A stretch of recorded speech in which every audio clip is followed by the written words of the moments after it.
Hi, Jeff Sangpeel here, the CEO of KeyCode Media, Mike Cavanaugh, asked the KeyCode engineering team to build an on-prem AI and keep track of the results. So we did. And now we're going to share that experience with you. The good, the bad, the ugly. Let's get to it. Let's knock out a few points on this. We're not going to cover the divisive AI topics like generative or AI replacing traditional production, or artificial general intelligence, AGI, taking over your job. Instead, we're going to focus on newer machine learning models that can help generate metadata, making it faster for your creative team to access the media they need and edit more efficiently. Secondly, we're going to set up an on-prem AI media management system in this video. Why is this important? Well, for some media and entertainment companies, high-profile television and films are not allowed to use cloud, as they have security and intellectual property precautions.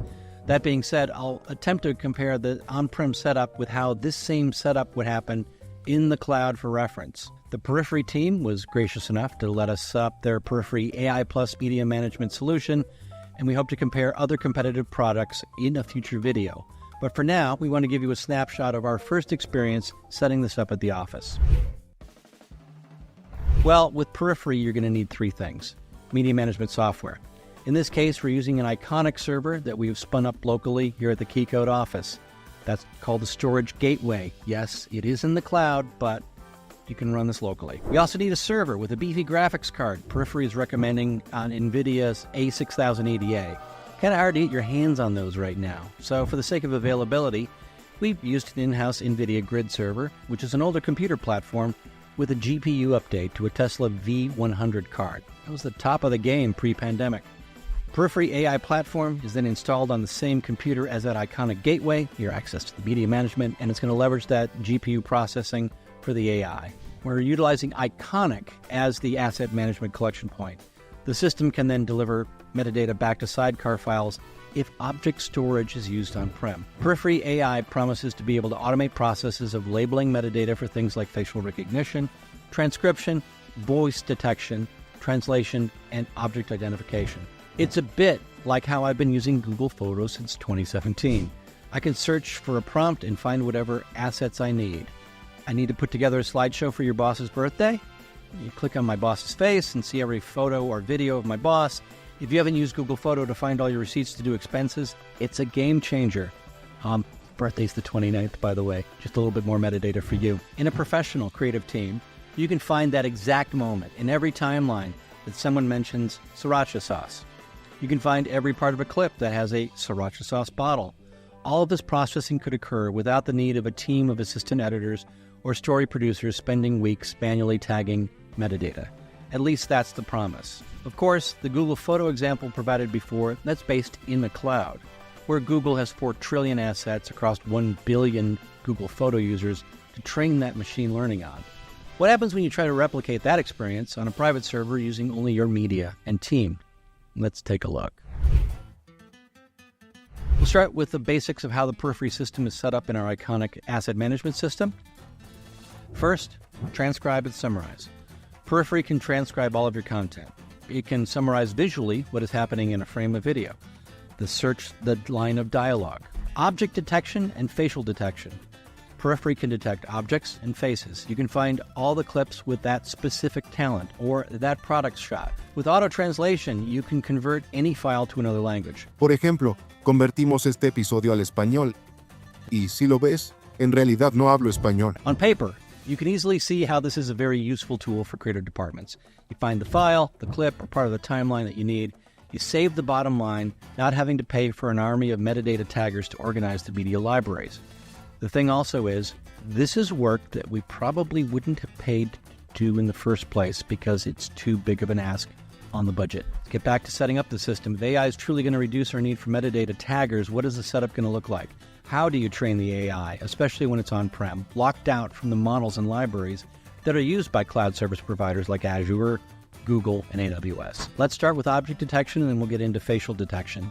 For the on-prem version of Periphery, you need to provide 10 to 15 still images of the object or face. Since the system cannot access the internet, there's a bit more manual work to get the algorithm ready to detect objects. For objects, we figured we'd identify partner logos like Adobe and Avid. For faces, we put together a folder of 10 to 15 photos and screenshots of the 3 hosts we use for Keycode Media. For Tyler, we only had photos of him on our set. So when Periphery ran the AI at first, it started to mistake the set background as Tyler. So we had to crop to remove the background so the AI would only focus on his face. Unfortunately, once all the images are prepped, there's not a simple Process AI button.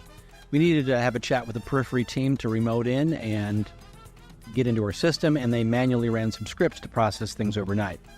Once it was set up, it worked great. However, we were hoping for some simple Periphery GUI that would simply give us more control over setup. We've been told this is on the roadmap, so Periphery's mention on this. There's no GUI for AI+. All features are configured and run through either folder actions or through the Iconic interface.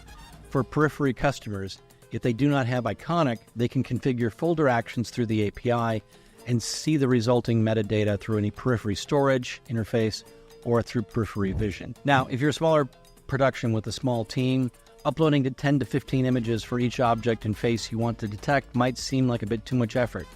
But does that mean that the cloud version of Periphery AI could make sense to you? So, Periphery AI is designed to use local AI models. We specifically stay away from using cloud services and cloud models so that customers can always maintain better control over the cost and the privacy of their data. You can run these processes in E2 instances, but it's not cost effective. For facial recognition, object recognition, and auto-translation, an EC2 instance or a local server are the only options for hosting these AI Plus services. EC2 is a computer inside of Amazon. The only difference in configuration is the location of your server. So the process of adding the 10 to 15 images, it remains the same. We've been told it costs about $1 a minute to process. For a typical reality TV show that shoots 700 hours of footage for one episode, the cost of processing AI metadata in the cloud could be around $42,000. If your shoot ratio is more like 50 to 1, it only costs about $3,000 to process your camera originals. Back to our on-prem setup, let's talk about setting up Transcribe and Summarize. For Transcribe, we told the Periphery system which files we wanted transcribed. They remoted into the system, and transcribed files were available in a few hours.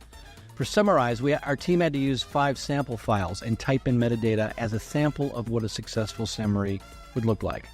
Periphery team then used the 5 completed video files to train other files on the system. So there's also a Chat GPT option for Transcribe and Summarize.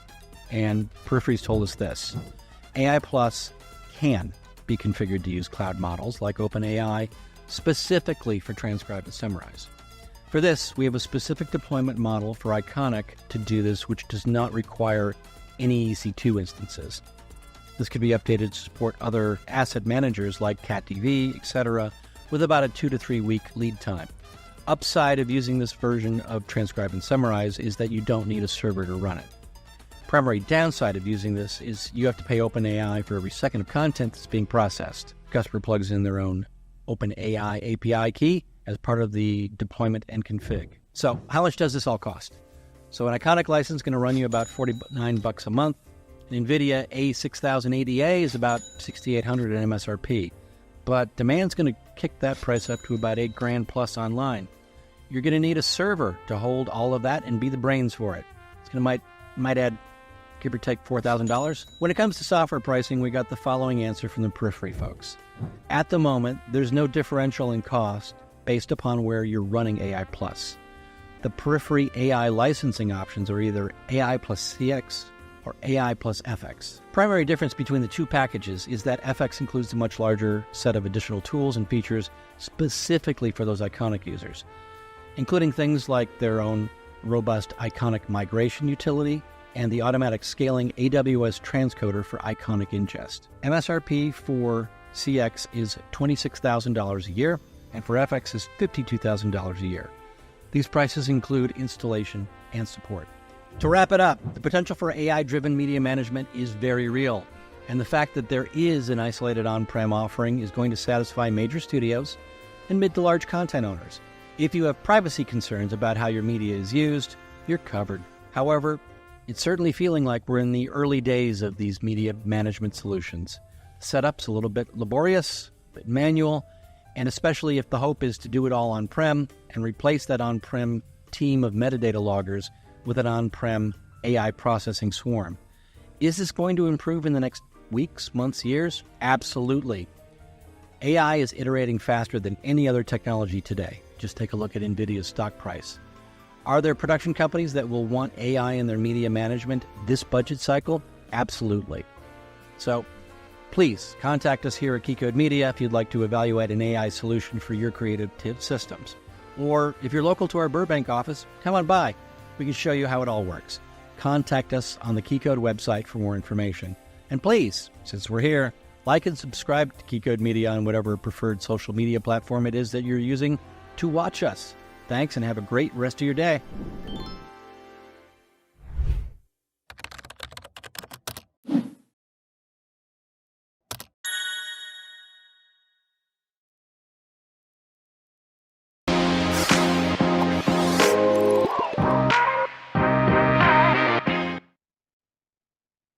All right. Thanks for joining the Broadcast to Post podcast. I'm Jeff Sangpil, CTO here at Keycode Media.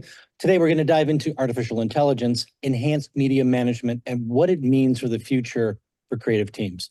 I'm joined by Jason Parrott, Periphery, and Bryson Jones at North Shore Automation. Let's get into it. Jason, you've been at the forefront of media technology innovations, including Periphery's initiatives and AI-driven media management solutions. That's a tongue twister. While AI solutions require you to connect to AI providers like Google or ChatGPT, Jason, your team has developed a way to bring AI media management solutions to on-prem facilities that are air-gapped from the internet, satisfying a lot of security requirements from major Hollywood studios. So, Jason, can you give me an overview of your career and what drives your passion for media and entertainment technology? What brought you to AI? Yeah, no, definitely. Well, I started out actually my career working on film set and doing everything you can imagine, from working as a PA up to working as a first AD.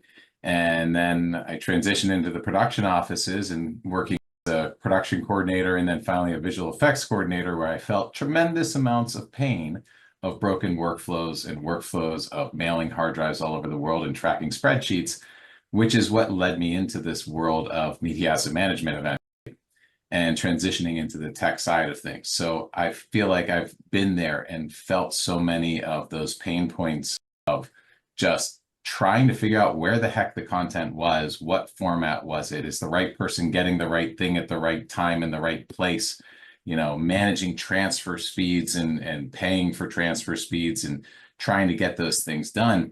So that's kind of where a lot of this came from. And then I working with media asset management systems basically when Final Cut Server was released, and working with Apple very closely at the time.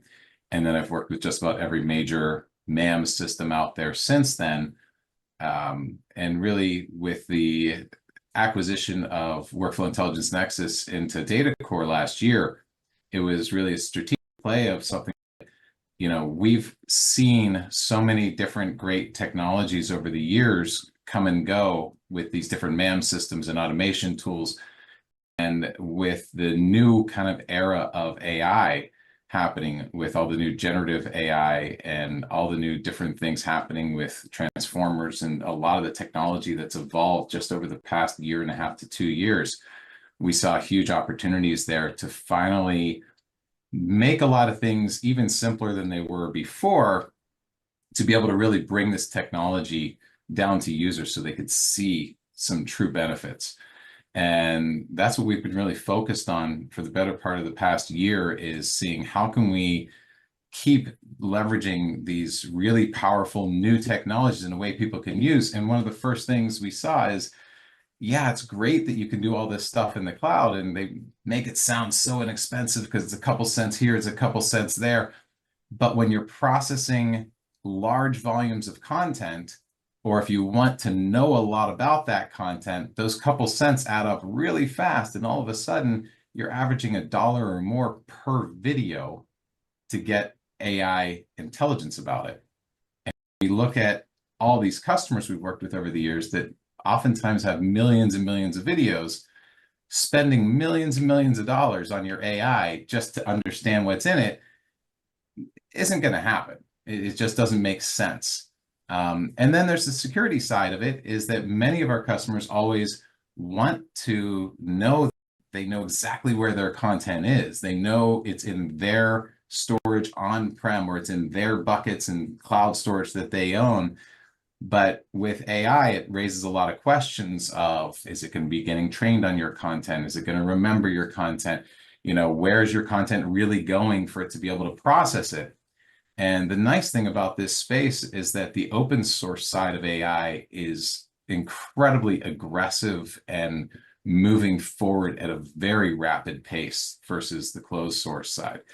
And we've been able to do some incredible things in the open source world. And that's where we saw something of an opportunity that we thought made a lot of sense, is let's take these open source tools that tend to be really complicated and, changing all the time, and do the same kind of thing we did for many years with Win, which is simplify them, bring it down, and make it into a really easy to consume, simple user experience, and make it cost effective and highly secure, because it can all run 100% in your environment that you control with your content. And it just makes a much better solution. So that's what we're focused on, is really doing that and making sure that you have control over your AI, your content, and your metadata on your storage. And speaking of working in your environment, you're actually coming to us live from my office upstairs. It's just no AI involved there at the moment. So Bryson's the CIO and founder of North Shore Automation. Bryson, you're an expert in automation and media workflows. You've founded North Shore to provide the real solutions to media production challenges. Share your journey into the media automation space. How did we get here from there? Yeah, well, so Jason, it's really funny, and I apologize for my voice. I'm for COVID, so so anyway, and I'm not in key code, sadly, but so anyway, but Jason and I are very, very funny. At a certain point in our career followed a very similar trajectory. So it was really great to hear him tell that story, because where he was working on film sets, I was coming from the IT side and then working on editorial systems. So, Jeff, I was an old school Avid guy and all that. And basically my point, where I love that, Jason, like you said, suffer from the bad workflows, right? Well, I got to the point where I was supporting like 7 brands of fiber storage. And I realized that storage is going to become a commodity. It's awesome how cheap and powerful storage is now, and I understood that was going to change. It was not going to be a big deal to install storage anymore. But I also understood that we were making way more media than we could manage. And so our joke about North Shore Automation is we founded North Shore Automation probably 5 or 6 years before anyone wanted to automate anything, but we had customers who wanted to. And so we went from asset management solutions, which originally focused on Cat TV originally, and now that's expanded out into several other options. And so we did a lot of data migrations for people, still do. So we provide data migrations from MAMs and storage to systems. We're a little bit more cloud centric because of our customer base. So once we had built asset management solutions, and really our journey into AI happened around a product. We made some technical decisions 3 years ago when we were starting to redesign our Comey Dam. And as we were doing that, we realized that we had built a system that was a pretty good AI metadata platform. And then we were able to start looking at what metadata was available. And one of the things Jason and I share is this idea that right now, V1 AI wants to tag everything.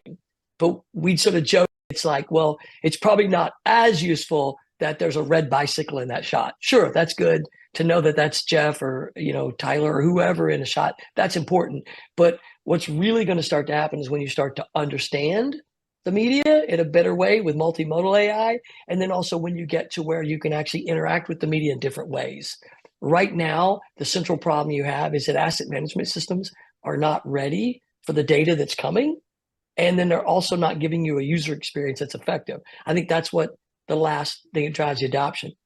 One last point, because I'm just kind of following Jason's template on this, is Periphery is one of the solutions that we think is a great option. On-prem is possible for certain people. The cloud makes sense because they're already there. So North Shore's business is a little bit unusual because we do work for the mom and pops who work for mid-size. We also work for people who have enterprise plans with AWS who don't really care if it's, if you're like, and if you're working in distribution, it's so expensive to buy content. If you own 10,000 feature films or television episodes, which is a gigantic organization, might only own 10,000. Well, then when you're talking about a few dollars per video in the cloud, it isn't as daunting, right? So if you divide production, I think today as we talk, production from content ownership, content owners have a different metric than people who are producing, because producing, you have hundreds of thousands of hours that you very cheaply were able to capture thanks to all the new technology. Whereas if you're talking about a feature film or an episode of a TV show, so a lot more of North Shore's work right now is focused on these are the final assets, and we really want to understand that. So it's an interesting thing. I just want to bring that up because that's the piece. But yeah, we think that I think this cloud thing is being worked out and sorted, the vote on-prem. I love the fact that there is an on-prem solution. There hasn't been for a long time. And I think for people, I think it's going to be really cool to see. But I like the fact that you also, in your intro video, you're also very sober about the fact that, like, I joke, it's like, well, if you've never owned shared storage or if you've never bought a good server, then the cloud might be the first thing you do, because turning on an EC2 instance is cheap and just takes a minute. Whereas like ordering, a Dell server with NVIDIA GPUs correctly, that's where key code comes in. So I would say that that's an interesting piece with this. But, I think that long-term, if you're going to do large content, I want to say that I agree with the economics work out the same. Yeah. It's also interesting that you're pointing out the difference between content owners and production, because content owners we'd only worry about them at the end when there was the box, the box of stuff in the vault. Who's taking this? Well, and no one would stand up, and everyone in production didn't care. They were off to the next show. So much different that. And the thing is, we're also getting into the idea where that content that's in the box, we can do something else with it. All right, let's a basic kind of thing. How would you define AI in the context of media management? In a perfect world, give me your elevator pitch on how AI is going to solve all your creative team's problems. What are the basic things customers need to get this going? Bryson, let's go with you first on this one. Yeah, I have a really short one, which is what's in the box, right? To go back to the box, right? What's in the box? Because I've been saying this for years with asset management. I got into asset management because we can now create and capture more media than we can manage. When tapes were $100, when it was $50 for an XD-Cam disc, when you had a cost of a film reel, you didn't shoot much, right? I worked on a film with Vim Vendors, and he shot DV for the first time, and he shot 350 hours. He would have shot 35, and that he told me that. He's like, I would have shot 35 hours, shot 350. And then we had to post that. That's what's happened for the last few years, right? Like we're all walking around now with like really high quality cameras, and we're capturing media in a way we can't go through.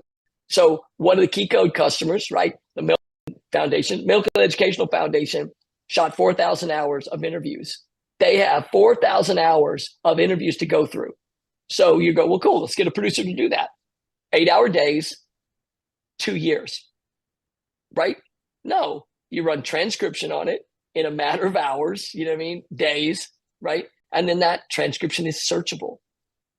Beyond that, what else could you do, right? Could you put an LLM on it, right? All of a sudden you can ask it questions, right? So for me, the whole thing right now, in the future, what will we get? Oh my God, right? We're going to watch the news feeds and we're going to pull from your archive, oh my God, a horrible tragedy has happened. We're going to pull all the footage we have from that location. Oh, someone has passed away. We're going to pull all that footage up for their obituary. That's what's going to happen in AI media management in the, pretty fast. But right now, what Jason and I are doing is, hey, all that stuff that it was too expensive to deal with, like you said, that you might repurpose, right? What would I do? So for me right now, I just want to make the archives that we've been building, all that stuff we've been shoveling, I want to make that visible. What do we have? Yeah. So one thing, just to be clear, LLM, it's a large language model. It's a rubric basically that allows you to It's a framework that allows you to process media a lot faster. Jason, Simpler, ChatGPT, right? ChatGPT, Gemini, Claude, those things. Yeah. all that fun stuff. Sorry. Jason, what's your elevator pitch for AI in media management? At the end of the day, the simplest way I think to explain it is we've had all this media content that people gather, like Bryson says, expanding and expanding as it's gotten less and less expensive to be able to gather high quality content. And where it used to be about being able to find that one needle in the haystack, now what I find the AI does is with AI, it's like having a gigantic magnet that we're able to run across all your haystacks to find all the needles very, very quickly and be able to have those things all be very organized. And why that's important is that we're seeing more and more content reuse and people even thinking about and planning that and how they do their production, right? When people are planning productions, we've seen and heard about many times where people go out to a more exotic location for a production. As part of that shoot, they will intentionally shoot additional content they know is going to work well to be able to serve as B-roll for future things, or to be able to even end up within a stock library that organization might also manage, because they know the value of being able to capture this content. But that value, again, is only as valuable as being able to find it. And one of the challenges we've seen in the space of MAMs since the beginning of media asset management systems is that your ability to find something is only as good as the quality of the metadata that got attached to that content at the forefront when it got ingested. And we've seen over and over again that when we deploy a large MAM system, what happens, we go in and we configure all the fields, we talk with the customers and figure out the 30, 40 metadata fields that everyone wants and thinks is really important to have on that content. You give everyone a bunch of training, you come back 6 months later, maybe a year later, you're lucky if 2 or 3 of those fields are getting filled out. And so the MAM system's capable of searching for things and finding things, but without that metadata, it doesn't matter. You can't find anything. And so with AI, the first we see is being able to transcribe that content and use an LLM to be able to actually query for and find and generate all the metadata to populate those existing fields you already had, and just do that job that no other person ever wanted to do. That now that content becomes much more searchable, and you actually are fulfilling kind of what the original vision was with the MAM systems in the first place. But then where we're going with it is to take a step beyond and do things that we could never do before. Well, not that we could, but it would have taken too much manual labor for anyone to ever do before. And being able to detect really powerful things, like we just did a implementation recently for a customer where we're leveraging a combination of object detection and vision to be able to look at things like when people are playing poker games. And when we're looking at that content, instead of being able to just identify, well, here's a playing card and this is this card or this is that card, number one, not actually showing playing cards, they have playing card icons. So you can't just do that. But number two, once we can identify those icons, what someone really cares about isn't, oh, there was an ace of spades on the screen. We need to add the intelligence layer to say, okay, we've trained this LLM a little bit to just say, here's how the game of poker works. So now when we look at a piece of content, you could search for all the times someone has a full house. You can search for every instance of a royal flush that's happened. You can actually see who the winner is at any given point in time in the game before they get bluffed out, right? And then what's the actual game flow really looking like?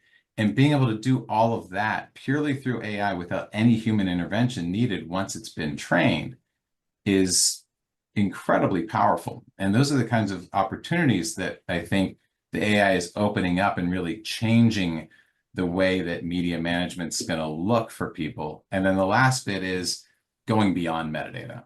And that's what we're working on right now with ICE and some new things that we'll be talking about more and more over the next couple months. But we really envision getting to a point where you want to have more of a conversational interface with your library, so that people who don't necessarily ever even use AMs today, the people in the organization, in the marketing side of things and the sales side of things that need to be able to just ask the question of what content do we have about X? What kind of things did we do with this person in the past? Could just ask those questions in natural language and have answers in the form of content and explanations provided back to them. That's where I think we're really going. And I'll give you my elevator pitch on it. You shot more and you said, fix it in post. We don't have the budget to fix it in post because you didn't give it to us. AI is our way to do this at a fraction of what it would really cost to make this happen. Yeah. Dude, no, 100%. Let me give you two things. So Jason and I had a call. It was really actually one of my favorite calls in the last few years. We had a call one day. We were like going to do the first event. We're like, talk.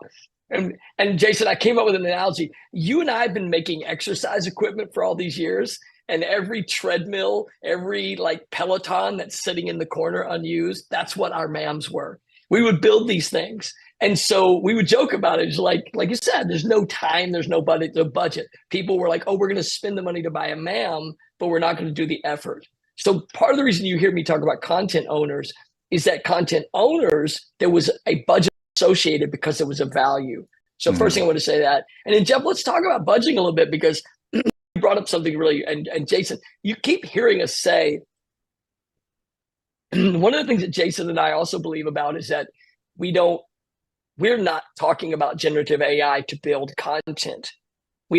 Neither of us really thinks that's the thing right now. I don't even know if that's even going to work out legally for a million reasons, right? Yeah. So we're not really worried about that. But what we do think that's important, and I keep hearing this talked about is, and I'll give you a real world example. I'm salivating. There's a key code customer that we work with that it's an interesting situation. I'm not going to mention them specifically, but I want this business case to be understood because it actually will drive a budget decision. They make reality shows. They shoot 5,000 hours per season, 5,000. They obviously don't go through 5,000 hours of footage. They had producers writing down what happened and they pull those pieces. So if you think about it, to make a season of that show, they might use 100 hours of that footage, probably not even that. So it means that there are 4,900 hours shot that no one knows what happened because they're in a remote location. There's only a couple of people there. So if you weren't taking notes, 4,900 hours are there unlogged. It will never be logged, except I'm a weirdo. I watch a lot of YouTube for a guy my age, and I will watch the weird long video of very specific data of something that I like. Imagine if you could go back to all those old seasons that they shot of your favorite show, and they could pull stories that were missed, right? Now you go back and go, hi, whatever television network, you had a hit for 10 or 15 years. What if we could go back and give you another 5 seasons of deep dive for your hardcore fans who just want to watch weird side stories? There are some, I watched that show. There were some hilarious stories that they would pull. And I know that there's hundreds of other hilarious, interesting, fascinating stories, but nobody could spend the money to go do it. But when you do what Jason's talking about doing here, what we're working on, where you just go, but one thing we should also mention, the beauty of why we keep talking about these large language models is that they have conceptual understanding. They can say, I need romantic scenes. You can say, I need conflict. Like you said, you can teach what a good poker hand is, but you don't have to teach it. This is a huge thing. This is why the open source movement and the cloud movement, because by the way, a lot of the cloud technology can be deployed on-prem. It's open source. You can pull it and employ it. And so why that's a key is that they've taught this thing, not us, but all these people out there researching have taught it what is conflict, what is drama, what is romance, what is humor. And being able to go in and say, find me humorous situations from 10,000, 50,000 hours of footage is fascinating. And the last piece is, you're not just going to throw this into your regular budget. But if you think about it and you come and talk to us and Key Code and people like this and say, we have this idea. I think, like you said, you never would say, I have, let's say, 50,000 hours of footage and I'm going to have producers sit down and go through it. You never would do that. You couldn't. It would be unfeasible. But there's a middle ground where it's like, well, it is feasible to spend X thousands of dollars to go through this with AI and then develop a show. And I think that's the thing that's really interesting, is this shift from that is using AI not to replace humans doing things that they do now, but like Jason said at the end, to replace humans doing things that we were never going to hire a human to do. We're not transcribing 50,000 hours of footage with humans. Yeah. And that goes to one of the comments we're seeing in the chat. Colin was saying that's the issue I have. Too much content, no time to manage the manually manage the metadata. That's the whole point we're trying to get to. We fixed it in post for less, and now you actually have to do possibly less production the next time. Yeah, and the bar. Oh, yeah, sorry. So the dream that Jason and I are talking about, which is rapidly approaching, is this sort of magic conversational understanding AI. But what's weird is in your video, you showed the steps along the way, right? If we understand that this important person has passed away and we need that footage, then we can simply run facial recognition. Yeah. And you can start to do that with a single phone. If you're a news organization and you are not running facial recognition right now, you've lost a huge opportunity, because there's no way you know how many times Shannon Doherty appeared in your television show. There's no way you know that, right? That's a big one there. And so I want to say that, and another thing Jason and I said, and I want this said out loud, please just do something. Just start. If you can't buy a periphery rig, let KeyCode get you some credits in the cloud to just try something, like do a proof of concept, do anything, because I promise you, because Jason and I had our eyes opened. We both have had this revelation from being like, sort of like script kids, and then building development companies, and then workflows, and it's more complex. And then we open the toolbox that's AI, and we go, oh my God, we've been waiting for this for years. The biggest thing that we need is we need people with imagination and a little bit of experience. So let KeyCode run some tests for you. Like, get a POC, do something, because what's happening right now for the last 2 years, you've been able to do everything we're talking about really for like 4 or 5. Facial recognition's been available since 2017. No one's been doing it. So if you watch me on social media, if you watch me on LinkedIn, I'm saying, please get a database, any database. And we don't care. Iconic, CatDB, Delete, whatever you're going to get, whatever you get something that's a database where you can have and search and get that started. Then run some AI on it, and guess what? Be disappointed. Be ready to be disappointed, because it might not be perfect, but the second or third iteration, it is. Like he said, hey, they ran that poker thing, and that was probably a fairly expensive thing. But when you understand a business use case, it's not as expensive as hiring a room full of people to watch that content and find the good hands. Yeah. And that's why you won't hear us talk about either of us. And I appreciate this, Jason, about you so much as well. And Jeff, you've even done KeyCode's on it. We're not here saying, come do some weird science project. We're saying, bring us a business case. Let us develop a business case with you, because that's what we're like right now. That's the thing, because what's happening in the rest of the world, they're already doing this. All my business docs right now, my entire 100 and some thousand documents are completely analyzed by an LLM, and I can ask questions of my data. And I want that for every customer. Right? Yeah, definitely. And I want to know, analyze me playing poker and let me know what my tells are. I really want to figure that one out. So toward that, Jason, there's a lot of hype around AI in media management. You shed some light on some of the common misconceptions are versus the actual capabilities of AI. And what's it going to take to do those sort of POCs and set up AI for media management effectively? What are teams going to need to do to prepare beforehand to implement this? Yeah, no, totally. So one of the big, I think, challenges and misconceptions a lot of times with AI is that you have something that out of the box, you're just going to plug it in and press a button, and now all of a sudden you're going to know everything about your content. There's always a couple steps in between there. One of the big pieces that we find is sometimes challenging to get from people is that you need to figure out what it is you actually want to know about your content, right? If we take an example like that poker example again. If you look at a poker game, there's a ton of things you could learn about the content. You might say, well, we just want to know what are the hands. Okay, fine. So we can show you something that with a vision model and an object model, you can put those two things together in, about a day or two worth of work of any little bit of training. Minor stuff these days because the vision models make it 10 times easier than it used to be. But then, yeah, we can tell you what the hands are. But once you have that, now people say, oh, well, wait a second. We don't care about that because this hand didn't matter because he folded.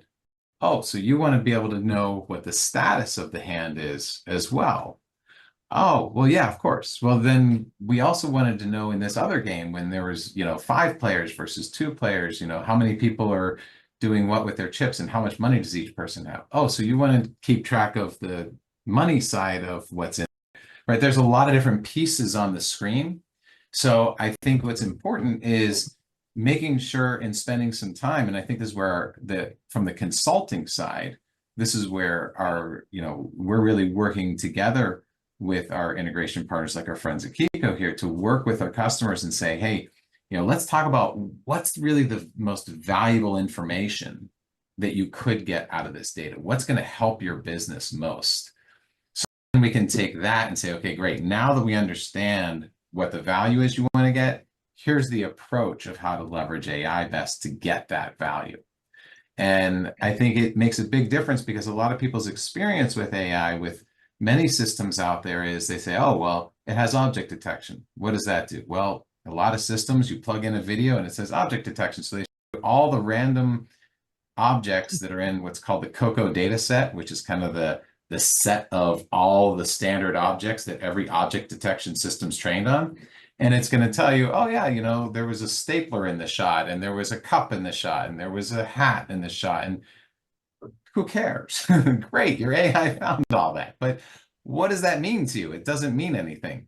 Yeah. So I think we're really focused on saying, no, you got to understand for your business case what it is you care about, and then make sure you're leveraging AI that has the ability to be tuned and structured and set up in such a way to get you just the data you care about while filtering out the noise of all that excess stuff that you really don't care about. And then the second piece is being able to combine things together. We're doing something right now for a sports team, and they came to us and said, well, originally we had someone who already tried this with our content, but it didn't really work because, they told us they could give us facial recognition and we thought we'd be able to recognize all our players and all our shots, but, it's inaccurate and we're not seeing everyone.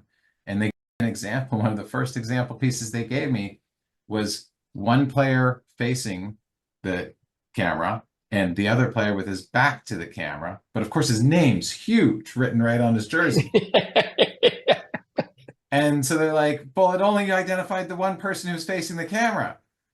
So, yeah, because you only did facial recognition. There's no face on the back of that jersey. It's obvious to you and me that we know who that is, but that's not how it works. So that's where we say, no, it's a combination. And what we find is normally a combination of whatever recognition specific thing you want, whether it's object or facial or something else, plus a vision model that can actually look at the screen and understand everything that's happening.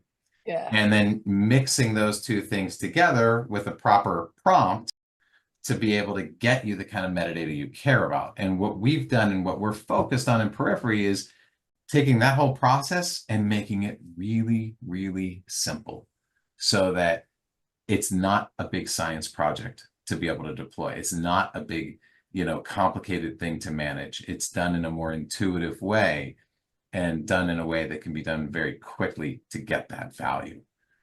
So, oh, and one other thing real quick, I was going to mention, we were talking before, Bryce, you were mentioning about people with like 5,000 hours of content. One of the other big places where I think AI can play such a huge role in really changing what's possible is in the area of documentaries and in news, right? Yeah. Because in both those spaces, in the world of documentaries, I've edited a number of documentaries a long time ago. And one of the things that you always experience in that world is that you get handed, oh, we went out and did this event and here's 300 hours of content. Great. Can you cut something together tomorrow? Yeah. Okay. No, So yeah. as an editor, you're scanning through and there's no way you're even going to watch more than 5% of that content before making all your decisions of everything that you're going to put in. AI gives us the ability to, again, it's like I was talking about before, find all the needles, right? You run AI against that content, it's going to automatically search through and find all those moments and tag everything so that now, instead of scanning through it on a timeline where you're never going to watch all of it, you can search through it based off of the things that are important to you, the things that matter to you, telling it to look for these people, telling it to look for these kinds of actions, this kind of stuff. And all of a sudden, that 200 hours of content, you can actually feel much more confident you're getting the best content out of it without having to watch every single second. And I think that's a real big game changer of being capable of before without AI. Yeah, you could hire people to do that, but you don't have the to do so. You didn't budget that way, right? And so, Jeff, for my piece of the hype, you gave the great example. Think about it. You're like, what's the hype, right? Well, the hype is that poker's going to like look at your tells, right? Teaching a model to pick up a tell is hard, right? However, you think about Jason's son, and this is my whole thing of this. I want everybody here is one, Jason. Yes, people need a consultative approach. If you don't have a clear business case, then do not get into AI. If you don't, because you're just going to be disappointed. It's not like buying the red camera. We bought the red camera. Why? Well, because everyone's shooting red now. Okay, cool, right? But do you need to shoot something cinema style? Well, no, I'm shooting TV news. Well, then don't buy the red camera because that's not for TV news, right? So, Jeff, with you mentioned that. It's like, yeah, Jason was like, no, on screen in this show, it shows these icons that show what the hands are. Great, that's easy. And that's the thing people are forgetting. What Jason just described of doing a documentary, that's why if you look at our stuff, our whole Akomi Unscripted thing is about that. It's cheap. It's just a few dollars an hour to transcribe. And then if you do know that you're looking for Greek immigrants, someone's going to say Greece or Greek, and you can search for it right now with a stupid, simple, and the easiest AI to run, which is transcription. So I just want to say that like you can also lower the bar because what's happening is people are listening. Like the hardest thing in the world, it's what it makes me laugh. It's everyone's example. I want you to analyze the plays in football. Bro, are you kidding me? A bunch of people on a doing this and it all looks the same? No. That's going to be a multi-million-dollar thing. But hey, find every time Pete says Bob Johnson, I can find Bob Johnson right now in 300 hours of your footage. And if you choose those things based on that, you won't get caught in the hype. Meanwhile, Jason, our teams are over here working on the weird, crazy science projects, which will trickle down to you. And so that's the piece. But Key Code, being able to consult and say, I need this for this reason, I have this much money. You can have AI today that will do a lot for you. Yep. Yeah. And in case you were wondering, I'm holding aces and eights. So, well, one quick question from the audience. It's actually more about scripted. Robert Harker was asking, overlooked source of object information is the script breakdown. Script breakdown identifies character, each prop, each costume, and every location and set. So script breakdowns are created by the AD identifying everything referenced in the script. These can become the tags for identified objects. Any thoughts on how that would work? Hold on, let me take this. No. Why? No, because you're talking about scripted, because you're talking about high budget, you have people, and it's not much content. So can Jason do that for you? Sure he can. Will it be cost effective compared to a good person doing it? Probably not. Unless you're Netflix and you bought a library from someone of thousands of hours. So that's why I don't want to be weird about it, right? But I want to stop that line of thinking because that's like I shot 90 minutes or a television, I shot 40 minutes and I need to go through this. Okay, but that's a solvable problem. Now, if you do own a big library, then yes, absolutely, right? I bought the Lorimar every, episode of hundreds of episodes, and I need to boot breakdowns, 100%. But even in that, I can already tell you, Jason, some of that stuff's super easy, right? Mhm. Actor, sure, I'll break down every actor right now. Location, I have a weird Rain Man superhero power, y'all should know. When I watch an old movie, I can tell you where it was shot. The other night, I watched Hooper, Burt Reynolds, 1978. You should watch it. It's an amazing movie, hilarious.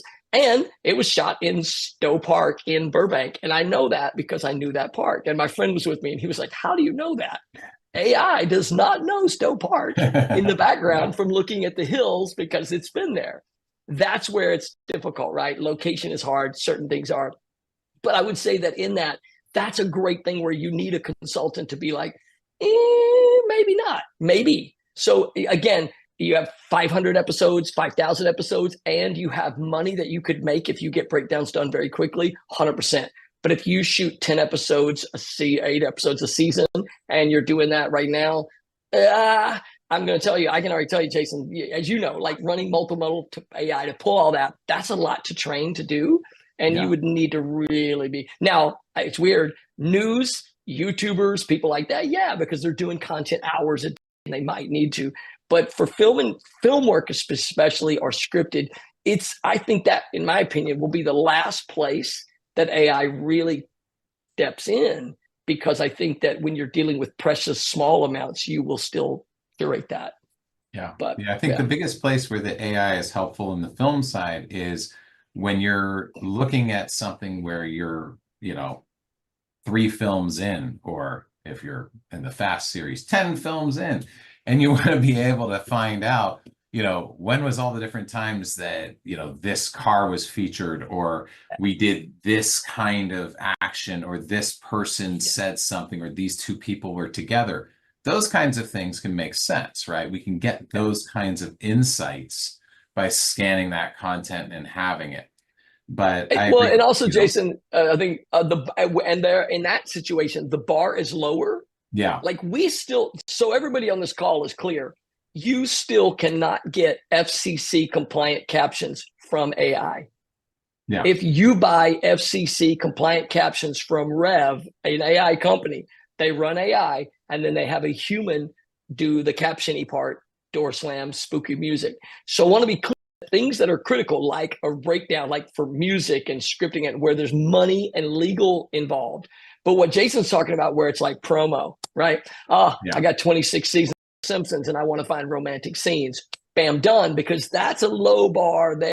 But when no, I need a breakdown that's going to actually pay actors. Well, it's a different story. It's like Bryson said, it's a good starting point a lot of times.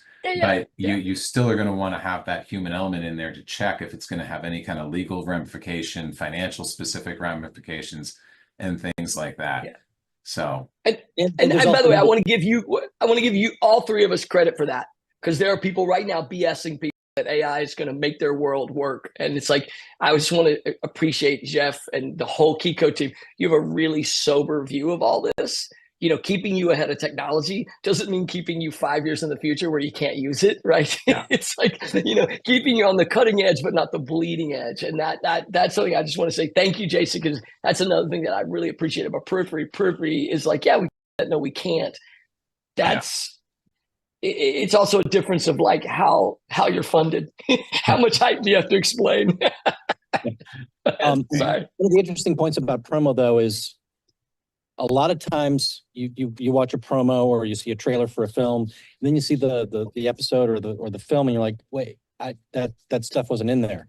So that's the sort of thing where, okay, if promo is being fed dailies and there's material that may or may not be used in the episode, being able to kind of equal those out to or the trailer business where they shoot for the trailer, as you know, the dirty secret. Any of you who are not in LA, they shoot scenes that are not for the movie; they're for the trailer, and that's happened. Yeah, that's common. Yeah, but I think that's a great example, though. Like promo, reuse, news. We're doing a 1.3 petabyte migration to the cloud for a news archive right now, and I can't wait to see what they find, because it was just made for TV, broadcast daily. They took notes. and they really don't know. I was thinking about it like, how many times are famous people not tagged but in a shot because they weren't the focus, right? Or maybe they weren't that famous then. So it's like, we had a president that was a real estate guy. It wasn't a big deal when he was a real estate guy. Now it's a big deal because he's president. So that's a fascinating idea that you find that. And that's where I think it's when you see Jason and I get really excited because we understand that there's value in that content as opposed to like you said, the red bicycle. Yeah. I like your next question, by the way. I'm excited. Yeah. Also, it is a question of who finds value in the content. So I know there are services that record local live news all the time because they have corporations that come in and say, hey, when was our company name mentioned? And they, search across the entire archive and grab it. That's the sort of thing where the benefit would pop in. That wouldn't be a benefit to the news organization that produced it in the first place. So there's 100%. different, and I think that kind of leads into the next question I've got here, which is, who do you say benefits the most from implementing AI-driven systems? Is it just going to be for enterprise? I know we've got major sports teams, large marketing teams. Can it make sense for the indie documentary teams going to leverage it? Can you double the types of markets, the size of the teams, and the types of content that are best suited for this tech? Yeah, no, so I mean, I think really at the end of the day, and I think Bryce and I both say this, it's the content owners more than anything else that are the people that can benefit most, and normally that have the financial incentive to be able to actually invest into AI and the components around it, right? Yeah. Because it's all about knowing what you have across that entire library so that you have better insights, find what a customer is looking for, a partner is looking for, someone going to create promos, someone that's doing historical looks into the content. It's that searchability that is so important. And then also on the production side, it's kind of what we were talking about before, the news and the documentary and faith-based to me as well is also a big sector that can really benefit. And from a budget perspective, if you're going to do things on-prem, you need to have a decent beefy server, and you need to have a really good graphics card, and those things can cost some money. But we do offer even some of the basic utilities, like the ability to do the transcribe and summarize. If you have a MAM system like Iconic, we can do some of those things in the cloud. A lot of times what we see is the cloud in many ways is kind of the starting point, again, like Bryson mentioned earlier, that you can check it out in the cloud and you'll start to see benefits, and then you'll start to see the cost as you do more and more and more, where you'll start looking at it, and eventually, depending on how much content you have, you'll probably start to see that, oh, this isn't going to make sense for me to run my entire library through this. If I'm running things as they come and I can run them through the cloud, normally that's not too bad, but it's once you're going to get to that, oh, I've got this really big library of millions of assets, that's where it's going to make more sense, in our opinion, normally to always run it on-prem. And one other thing to that too, interesting, because we always talk about so many companies, especially over COVID, have moved so much of their libraries up into the cloud, or sometimes into multiple clouds for redundancy. And we're actually having conversations now with customers about implementing more object storage on-prem for them to back up their cloud content. Because it's funny, people always think about, oh, well, the cloud was that place we were backing it up to, and that's our super secure because it's distributed and all these other things. Yet almost every year for the past 3 years, there's been a moment in time where one of the major clouds was down, sometimes for a day and a half or 2 days. And the amount of businesses that completely just lost so much revenue because they had no other way of storing their content or accessing their content to be able to do other things is tremendous. So as much as the cloud has a lot of redundancy and resiliency, it's still not perfect, and it still can be valuable to have that backup on site. And then especially it can be more valuable if that backup on site, even if it's not the entirety of the same size of all your content in the cloud, if that backup can be used to also enrich all that content with metadata, and that metadata can be pushed back into that cloud content so it can serve as even a temporary space, can be really valuable. So Bryson, what are some of the real world challenges you've encountered when you're implementing AI into a media environment, and how have you overcome them? Okay, yeah, and let me give you a low, medium, high, because I like to give actionable stuff like today, but I'll fit that into that. So first off, just so you know, starting there are weird jumps. Okay, there are weird cliffs and canyons you have to get across. So right now, because I'm a huge fan of people DIY indie filmmakers, if you're doing an indie documentary right now, go get something like Otter.ai, which is like free or $30 a month, and upload your audio into that, and then you can get transcriptions. It won't be linked, and it won't be like we're talking about. You won't have a but you can search transcription, and that is hugely valuable. I do that myself. That's how I prepare all my talks. There's your bottom line. Get that done. Next level up from that, if you're somebody that wants to, like, for instance, one of our customers is PBR, Pro Bull Riders. My nephew, Garrett Jones, follow him on all socials. He's a pro bull rider and super big thing. But they have an Acomi, and we ran some testing for them, and they're sponsored by Pendleton. And you can search for the word Pendleton and find it. And you can do that. Kiko set you up with that. You can do a POC with that. If you own a MAM, you can add that for a few $100. You can literally, for a couple of grand, get cloud transcription integrated with your MAM. If you're running Iconic, you can get it for even less. And do that. Which brings me to the point that we see, Jay loves this part when I do it. There are two things that you need to do if you want to implement AI. You either need to have a MAM, or you need to have intelligent storage, which means object storage. That object storage can be in the cloud, it could be on-prem. But if you do not have intelligent storage or a MAM, it's really hard. You can run AI because Adobe will let you run transcription for free now. You can't really do anything with it because it's just on your system. So till you can share and retain that metadata. And so I just want to say, if you leave anything here and you're running a facility mid-size at least, be like, okay, I need to figure out what object storage is, and I need to actually finally get a MAM. And you can make that leap very gently. Challenges are incorrect expectations, no idea, no business outcome. Come to us with an outcome, come to us with a project, and then you can have success. But I literally just gave you a $30 a month solution to deal with, doing a small documentary, right? So it's here now. I think that's a big challenge. And the other challenge is the fact that people have not done a good job in the past of preparing their data. And that's one that's interesting about Periphery, and why I'm pitching object storage. You kind of can just dump it in now and figure it out. Not as clean and groovy, and it's probably a little bit more expensive. But if you had to know what you should do, all this time that me and Jason were like, hey, y'all should get a MAM. And you're like, oh, we know where everything is. You didn't understand. We weren't trying to get you just to hire us for no reason. We knew this was coming. We knew that you would need semi-structured data accessible to some kind of API, whether that's on-prem with Periphery or in the cloud with somebody else. I just want to say that, like, get it into that. So, like, just to be open about other things, Wasabi has a solution. You put your storage in the cloud, give you AI. Great. Like, that's the idea of it. That's a mid-sized solution or a smaller solution. But I think getting there. And then, Jason, you're exactly right.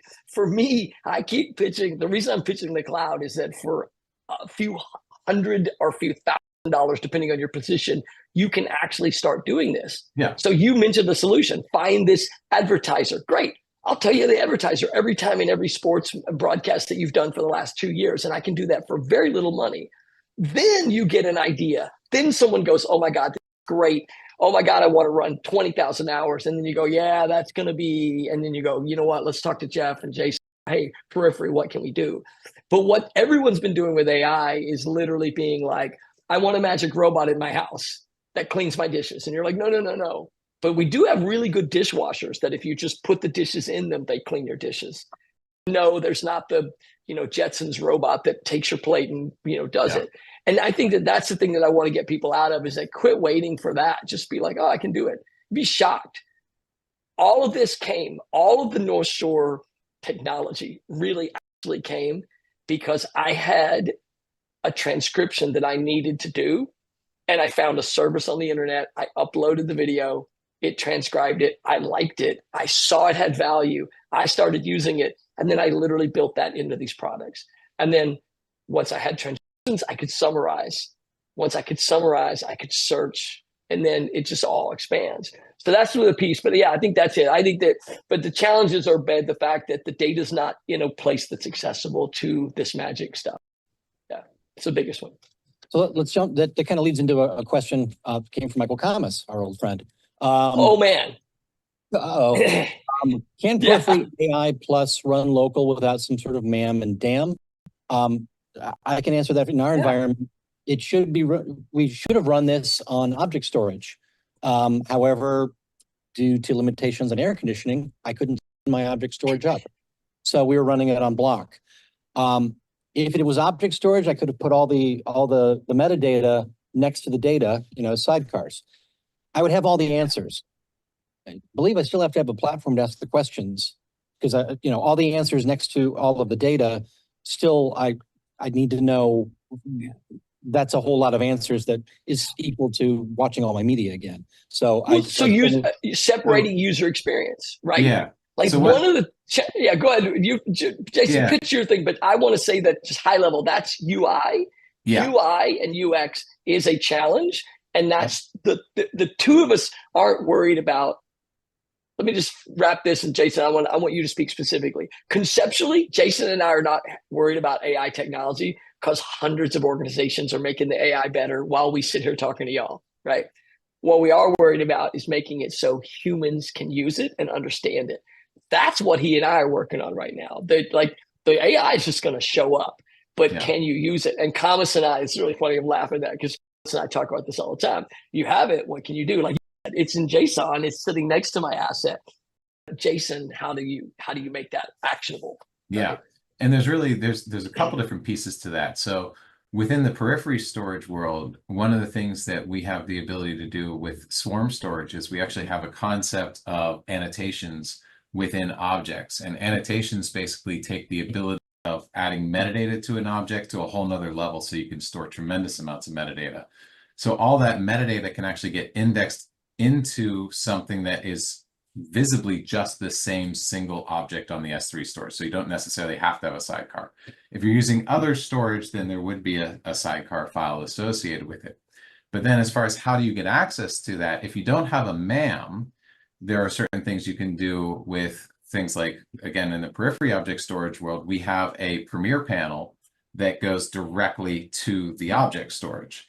So if you have editors who want to be able to search against something, they can actually search against all that metadata, because in the periphery world, we actually leverage Elasticsearch, which indexes and basically think of it as something that is keeping track of all that metadata across all those assets in a single, very high-speed database that then can be accessed through something like that Premier panel. So it gives you complete searchability across your entire library without any MAM needing to be involved. And that's great for, again, smaller facilities and different places that might not need a whole MAM system, right? They don't want to invest in a full iconic system or any other kind of system. They don't want to manage the MAM system. They just want to be able to get benefit of this metadata and be able to know that they're creating it, because maybe they plan to do a MAM in the future, but at least want their creatives to get access. And we find the Adobe panel structure is a great way of doing that in a really simple interface that people can access. And then also just through the storage interface itself, we're working on making that better on the Swarm side. But then we also have Vision, which is like a lightweight MAM that is something that is just part of the periphery product line, something that you have if you have that you have access to if you have periphery storage. So right now, Vision's been very strong with our object matrix storage for a long time, and we have new versions of Vision coming out later this year that have more and more capabilities on the Swarm side. And so again, it's not, Vision's not meant to be a direct competitor to some of the major MAM systems out there. It's not going to have all those layers of functionality for building out powerful distribution pipeline workflows and doing a lot of those things. But to have an interface to search across all your content and find what it is you need across everything, to find those needles in the haystack, it's fantastic for that. And it can leverage all the AI and get benefit from it. And this is one last thing I mentioned too, is that everything we build inside of AI Plus is designed to work with any MAM that's out there. So Yeah. we show things a lot of times with Iconic, and we talk a lot about Iconic because, quite frankly, I've built over 400 workflows on top of it, so I'm pretty familiar with it. And we do like that system, but we've also done integrations with CapTV. We've done integrations and looked at integrations with probably at least 6 or 7 other major MAM systems. And those integrations are very, very straightforward because all we're doing is saying, okay, you want us to be able to add metadata there? It's normally 2 or 3 API calls. It's less than a day or 2 of time to be able to integrate that. So the metadata is generated locally. It can be stored directly in your storage, but it's also designed to easily be pushed into whatever MAM you happen to be using. Yeah. And I think that the evolution of that will be, there'll be less and less MAM. We have a thing called a COMI. It's the minimum viable thing to search something. And I'm trying to make less and less and less and less. Jason and I are MAM people that don't love the way the MAM world evolved. So we're trying to change that. I think to speak to comments, I can tell you that there's a certain class of customer at North Shore that will just go to a Slack channel or something and get video results. You just go to a chat and be like, what about this, and get it. And then if you want to go in there and look, but there's no reason that. So I think the evolution will be that this data will be available everywhere. And then you do that, so at this point, I really believe that a lot of people are going to move into like Teams and Slack and Skype, things like that, where you can be like, I'm talking to my data. Why do you need to go? And then if you need to click in, same idea with the Adobe thing. Yeah, I love the panel structure. It's like, why do I need a MAM? Editors, we joke like editors don't need MAMs. They might ask a couple questions or look for something, but yeah, I think that's a big change too. What we talk about needing when we say the MAM, a lot of times we just mean a database. Somewhere there's a database that holds this data for you, and Periphery's building that in their platform. For us, we have several versions of it. Yeah, and that's one other thing I mentioned too is, larger organizations, one of the things we've seen is that it's not uncommon that they might have multiple MAMs across that larger organization. Yeah. And so we're actually doing a project right now where we're putting together kind of a proof of concept system where we have storage in multiple locations, multiple MAM systems, and we take all the metadata that we're generating and it's stored directly against the assets, directly on the storage and the object storage. But then we also will leverage a central utility to host all that metadata and be kind of the traffic cop of that metadata. And there's a couple different products out there that can do that, but then you have that idea of a central metadata layer that those MAMs can pull from. And that can be directly from Periphery storage. It can be through another system that's designed just to be a central metadata layer. But the idea is that when you have AI generating that metadata, one of the big differences versus having people do it is consistency. You can know that you have that metadata generated on every single asset in the library and every single asset as it comes in, and that it's always going to be created with a consistent kind of prompting and a consistent process, which makes the content so much more findable. And that's what we start to talk about more, is it's about content findability, right? Is how content discovery. That's our whole NAB pitch, content discovery, right? Yeah. That's what this whole series has been about. Yeah. Jeff, how we doing? Oh, you're muted. You got your plug there. Come on. McLean got mad at you. He turned you off. It happens. Let's get into a quick lightning round. We're in the relatively early days of AI for media. What parts of the solution today are clunky? How do you think it's going to improve in the next 1 to 2 years? Give me your 30-second blurb. Jason, you? I think the part that's clunky is the fact that even some of the best models that we have right now still have room for improvement. And we're seeing new models every 2 to 3 months that can have exponential improvements over the previous ones. And I think the level of that difference is going to shrink and shrink and shrink because we're getting better and better so much faster. Bryson, 30 seconds. The clunky part is the upgrade of it, the transportability of the data. Do not let people run AI for you and into a proprietary system that you can't take away. Because if you're going to spend 10 grand or 100 grand or whatever on it, you need to be able to take it away. That's a big one. The other clunkiness for me right now is just, the inconsistency of results at the moment. Certain types of AI are better than others. And so, make sure that you test, do a POC, and that you don't go buy something off the shelf that is there is no one size fits all right now. Yeah. Definitely. So, Bryson, what's the next AI thing, future, that's going to significantly impact media management, and how should people prepare for that? Better integrated multimodal AI. Jason gave you the best example with the facial recognition and the jersey. Right now, that's got to be built together as a kit. So when you hear that term, I think that's going to be the big deal when you have a thing that's a pretty good. I have a lot of faith that Periphery will get there. Like, hey, this is a blend that people see what like people like 12 Labs are doing. This is a blend that most people want. So I think multimodal becoming a thing where it's like transcription, facial recognition, object detection, OCR, and then we go, yeah, great, division all now. Here's the result. That's going to be the biggest change, and it's coming fast. Biggest change, Jason? What do you think? I think it's AI workflow automation. I think what we're trying to do in our focus is doing the same thing for AI that we did for all the other kind of media tools for years, is that we've had all these tools that are great little pieces on their own, but no one needs that little piece on their own. No one needs just facial recognition, just object recognition, just vision. You need a combination of all three, and being able to build out those workflows and build out automation between those workflows is what's really going to bring the value and really be able to actually make it worth something.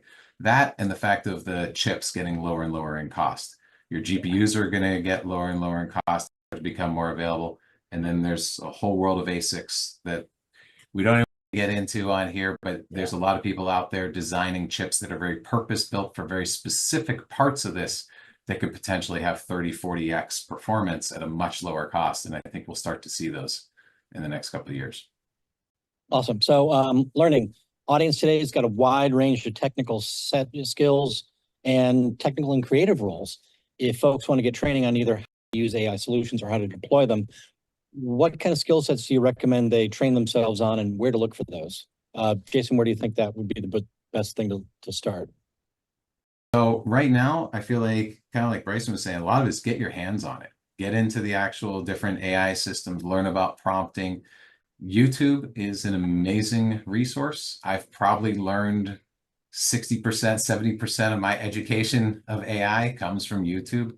It's kind of the place you can learn about all the bleeding edge, and then attending events like this and working with the integration partners and asking questions, asking questions and getting your hands on stuff as much as possible. That's the best way to learn. Yeah, well, for me, short term, right now, start using an LLM, right? Use ChatGPT. One of the coolest things, if you're a Google customer, is if you have Google Workspace, you can turn Gemini on your Google Workspace, and you can actually use that. And you get, for your Gmail, you can summarize emails. Once you learn that, why? Is because it's just like learning to look like it. Like when you're learning an edit tool, what could I do? Because all those things that you can do with those LLMs and that level of understanding or lack thereof is what constrains Periphery, North Shore, these companies that are using that. So those tools, as they get better, but like I would say, I don't know, Jason, what do you think? So ChatGPT, Gemini, and Claude, is that kind of a start for people there? If you start there and start playing with it and start solving problems in text data right now, you'll start to understand, because it's kind of weird. Everything we've talked about kind of comes back to converting things to text and then doing something based on the text.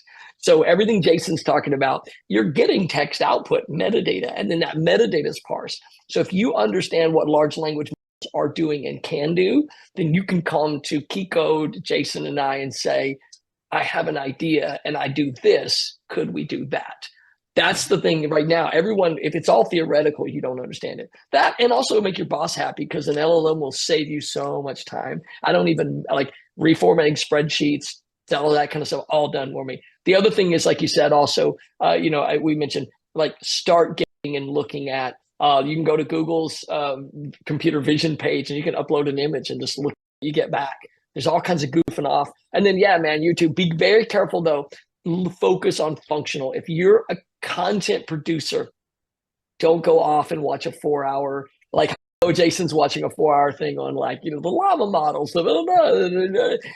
You just put, how do I use this in my day-to-day? Because as you do that, I promise you, it's one of the things I pitch out, because he's watching Camus Michael Kamas messes around with things he can do and then has a bigger idea and extrapolates. And I've watched him for years do it. And I know, Jason, you do the same thing. We play with something and then we're like, oh, we could do that. Yeah. I think our biggest problem right now is our customers aren't playing with this stuff. So they're not bringing us these crazy ideas. They're bringing us ideas that might be too far out, right? So if you play with it, you're like, oh, it can do this. And you will be shocked. You will be pleasantly surprised in certain areas. But yeah. And one of the things, a couple of things I'm seeing on the 30,000 foot view, there was a mailing list called TLDR, which is too long to read, which is kind of commercialized. So it's kind of fallen off for me. And then I've got an app on my iPhone called Substack, and it's just all these different channels about all sorts of different tech things. And there's a ton of AI stuff in there. Gives you the quick blurbs of, okay, what's coming out, and, you know, knowing about Gemini weeks before you see it. All right. So one thing that one audience question that we want to get clarified from Matt, does it cost $1 per video or $1 per minute to process AI in the cloud? So what if the video is 30 seconds versus 3 hours? What's the good rule of thumb there so people can figure out budgets? Wait, it's what's a hen way? There is no, right? So like, I guess, and Jason, you can work with this, but in cloud services, actually, by the way, here's the deal right now. You can go to Google, Azure, or AWS. There's a calculator. You go to the AWS calculator and you can be like, I want to run transcription and I want to do it on 1,000 hours. If it's video content, it's done typically by per minute is normally how you could calculate it. If it's images, actually go price images, because image analysis is so cheap. It's insane. Like, it's really bizarre. It's like we have customers that like gave us, like, I remember we laughed. They were like, oh, we're going to do a few thousand a month. And it was like, I don't even think it actually, I think it was a zero. It didn't even read. So there's a free tier, by the way, of all those services. So what does it cost? Transcription costs anywhere from a couple of dollars an hour to the more expensive services might be 10 or 15, depending on how it's integrated into stuff. But typically in $2 to $5 an hour, you can get transcription done for you on the cloud. Jason, I don't know, like cloud wise, object detection is the most expensive, right? LLMs are very expensive. Yeah. But Jason, I can't even begin to explain how LLM is built. I don't think we can even do that on here. No, I think the key thing that I was driving at, though, too, when I talk about how we did some testing, we were seeing it like $1 per video. It's because there's so many different processes. If you want to really know and understand a video, the first thing you want to do is extract the transcript and run that through an LLM. So you got a feed there. Then you have to run it through the LLM for every prompt that you want. So let's say you have 15 metadata fields. That's 15 times you're running that thing through the LLM. Then you take the visual side of it. And if you want to understand what's happening visually, now you have to run that through a vision model. And vision models are much more expensive than text models, especially online. If you want to get a good understanding of that video, you probably want to sample it at least 1 frame per second if it's high action. If it's low action, maybe 5 or 10 frames per minute. Every single one of those frames is another call to the LLM, is another charge. All of that quickly adds up that even in a 10-minute or 15-minute video, you'll be over $1 a video just to be able to process that. So the thing is, don't be caught up in the fact that these LLMs will say, oh, well, you know, a single API call only costs 10 cents. You don't do much with a single API call. A single API call is one question, one answer, and a certain amount of tokens, right? And tokens are a whole nother complicated thing to get into. Yeah. So, but that's why it adds up quick. Yeah, and that's why I pitch talking to key codes, someone like that, talk to an integrator and do a proof of concept, because you can say, I need to do this. Do this for me. You can come to us. You can come and talk to Jeff and say, Jeff, I have 50 hours of stuff. We go, great, let's do this. And we either run it on the periphery system, we run it in the cloud, whatever, and then say, okay, what does it cost to set up a periphery to do this? What system? What does it cost to do this in AWS? What you're really going to see is we're going to talk you down from your amazing big idea down to something simple. Like, I keep going back to transcription because people don't do transcription. If you just did that, you could search so much.